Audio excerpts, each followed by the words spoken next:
damai di hati. Terpujilah Tuhan kita Yesus Kristus yang mengaruniakan bagi kita kehidupan di hari ini. Kita berterima kasih oleh karena berkat dan kemurahan Tuhan kita ada di hari ini untuk berbagai hal, tugas dan tanggung jawab yang Tuhan berikan dan percayakan bagi kita untuk kita kerjakan. Karena itu, marilah di hari ini kita kembali memusatkan hati kehidupan kita untuk beribadah kepada Tuhan di hari ini, Jumat 22 Juli 2022, lewat renungan harian keluarga. Sebelum kita membaca dan merenungkan kebenaran firman Tuhan, marilah kita berdoa. Kita berdoa. Ya Tuhan Allah, Bapa kami di sorga, Bapa Tuhan Yesus Kristus, Juru Selamat kami. Kami mengucap syukur dan berterima kasih kepadamu untuk anugerah kasih Bapa dalam kehidupan kami. Hari lepas hari Tuhan memberkati kami, termasuk hari ini lagi kami merasakan anugerah berkat kasih Tuhan lewat kehidupan ini.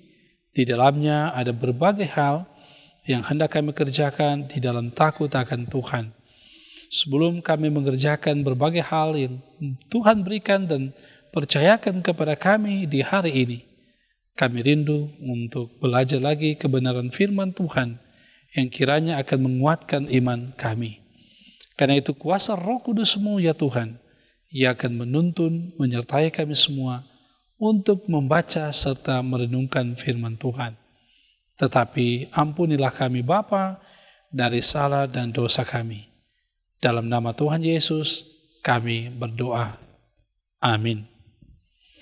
Saudara-saudaraku yang dikasihi, diberkati oleh Tuhan kita Yesus Kristus, kita akan membaca firman Tuhan yang tertulis dalam Alkitab di hari ini.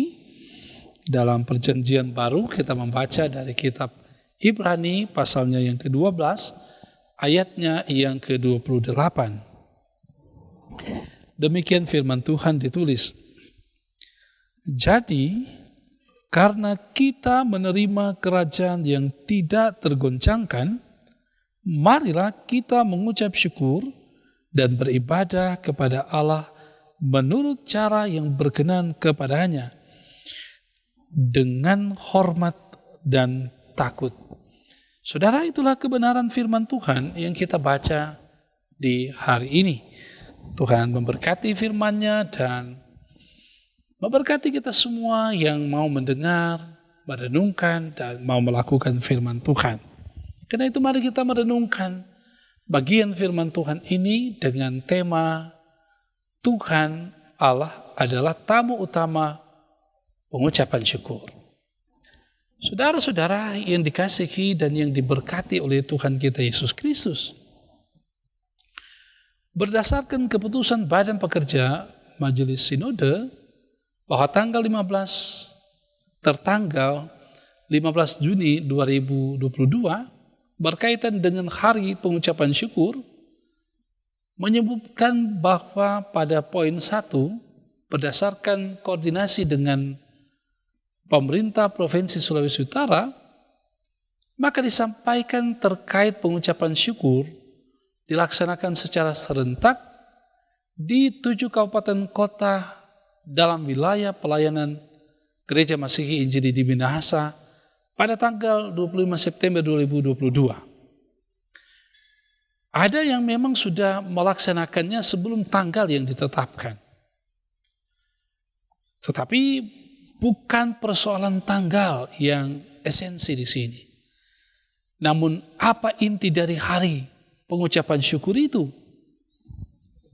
Apakah kita mengucap syukur kepada Tuhan Sang Pemberi berkat dan yang menjadikan kita dan menjadikan Dia sebagai pusat penyembahan dan ucapan syukur, ataukah kehidupan kita yang ditonjolkan?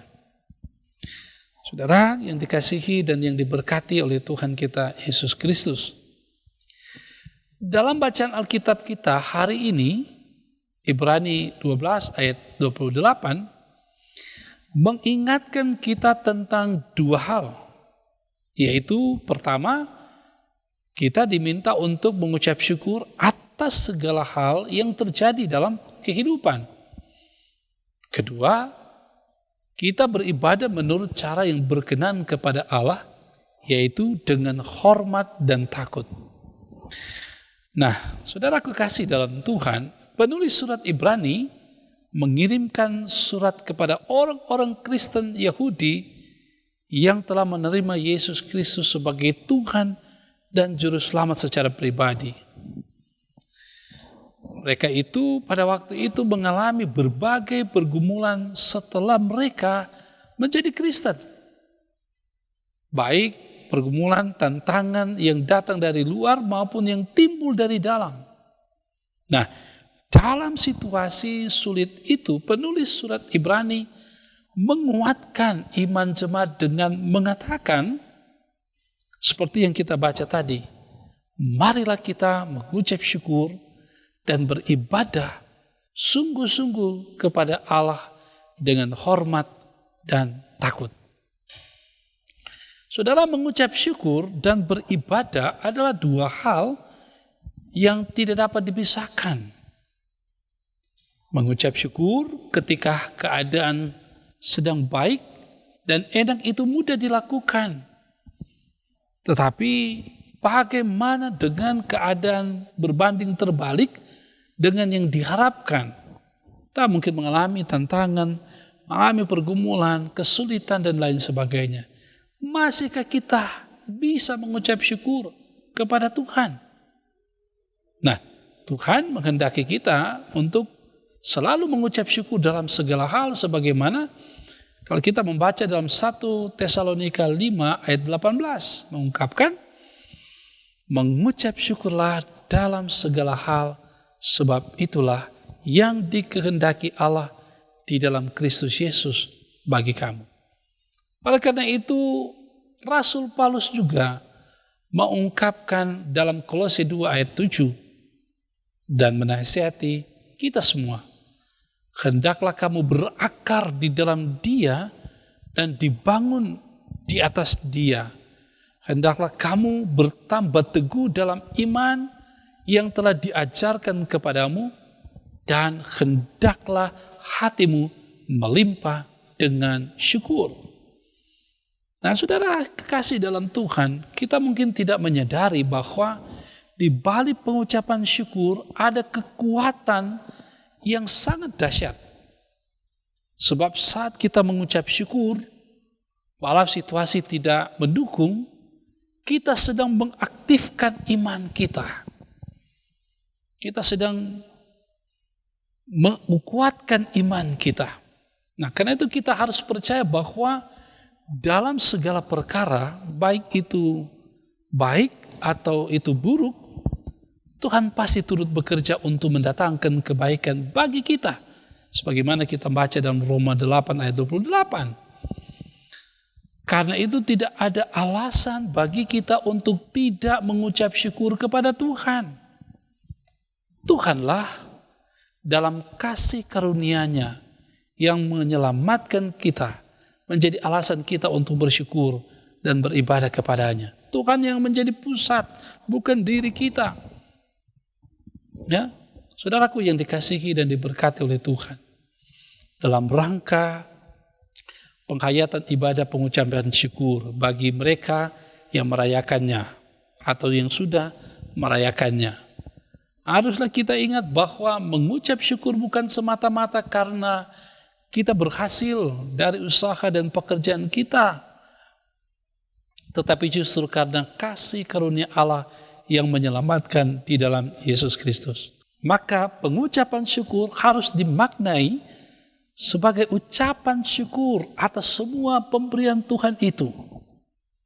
Saudara, jangan kita terlena dengan hasil dan menghabiskannya tanpa pengelolaan yang benar.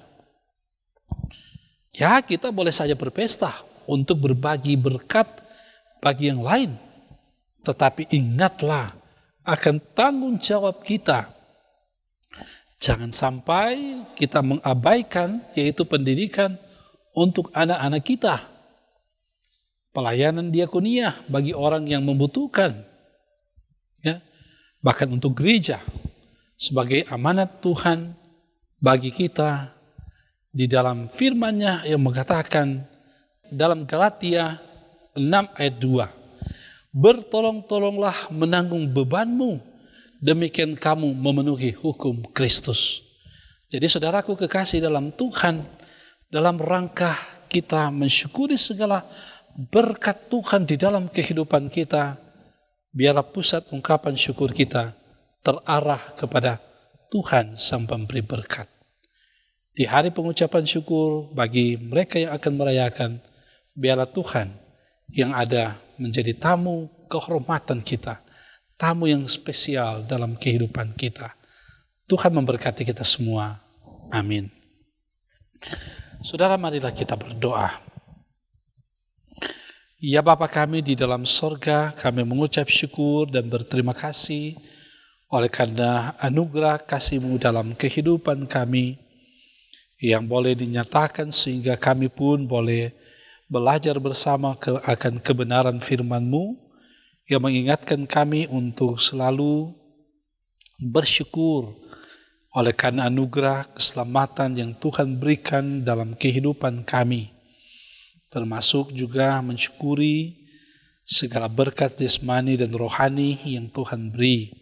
Tetapi juga bagaimana kami mau hidup dalam ketaatan dan kesetiaan kepada Tuhan lewat ibadah yang berkenan kepada Tuhan. Yaitu ibadah yang memuliakan nama Tuhan, ibadah yang selalu menaikkan syukur dan pujian kepada Tuhan. Bapa kami di dalam sorga, biarlah kebenaran firman ini tidak hanya sekedar didengar, dipahami, tetapi kami bertekad untuk dapat melakukannya, bahwa perjalanan kehidupan kami, baik suka maupun duka, diwarnai dengan ungkapan syukur kepada Tuhan yang selalu menyertai, memberkati, menuntun perjalanan kehidupan kami. Kami terus berdoa, berkati kami semua dalam perjalanan kehidupan ini, hari lepas hari. Umat-Mu jemaat Maranatha Paselatan dari kolom 1 hingga 27, bahkan semua yang setia mendengarkan renungan harian keluarga ini lewat channel YouTube Maranatha Paselatan, diberkati oleh Tuhan. Tuntun kami untuk selalu berjalan di jalan yang benar, dan sekalipun kami berhadapan dengan tantangan dan persoalan kehidupan, kami tetap mengandalkan Tuhan, percaya tangan kasih Tuhan yang menopang. Berkati kami semua perangkat pelayanan yang ada, badan pekerja, pelayan khusus Diaken Penatua, Penatua Kolom, Penatua Bipra, komisi-komisi kerja, kostor, pegawai, semua kami yang memberi diri dalam pelayanan di Jemaat Maranatha Paselatan ini diberkati oleh Tuhan, dimampukan dalam setiap tugas dan tanggung jawab, termasuk juga di dalamnya tim multimedia Maranatha Paselatan terus berupaya untuk bekerja, memberitakan kabar sukacita lewat channel YouTube Maranatha Paselatan. Berkati senantiasa Bapa kami di sorga, dalam perjalanan kehidupan kami hari ini, hari-hari kami selanjutnya, kiranya dituntun dan disertai oleh Tuhan kami Yesus Kristus, supaya kami tetap merasakan penyertaan-Mu dalam kehidupan kami.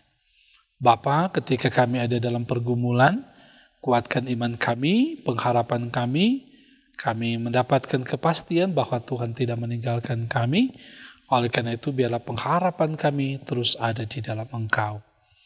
Berkatilah terus pemerintah kami dari pusat sampai ke daerah kami, presiden, wakil presiden, jajaran pemerintahan yang ada, gubernur, wakil gubernur, dan jajaran pemerintahan yang ada.